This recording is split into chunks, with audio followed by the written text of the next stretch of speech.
شامل کرتے ہیں پتوں کی سے اسسٹنٹ کمشنر پتوں کی عمر سرور اور سابق ناظم یونین کونسل وہاں آدن سردار عابد ممون نقوی نے بھارت کے خلاف یوم سیاہ کی ریلی کی قیادت کی۔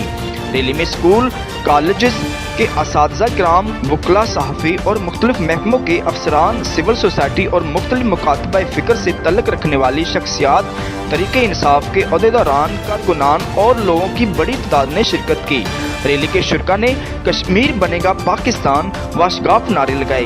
ریلی کے شرکا نے ہاتھوں میں بینرز اور پلے کارڈز اٹھا رکھے تھے۔ سردار عابد ممون نقوی نے ریلی کے شرکا سے گفتگو کرتے ہوئے کہا کہ بھارت نے مقبوضہ کشمیر کو غیر قانونی اور ناجائز قبضہ کیا ہوا ہے۔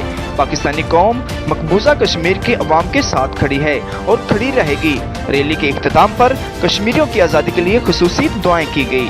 کیمرہ مین AD کے ساتھ جان علی جان، حلہ نیوز، حلہ منیس۔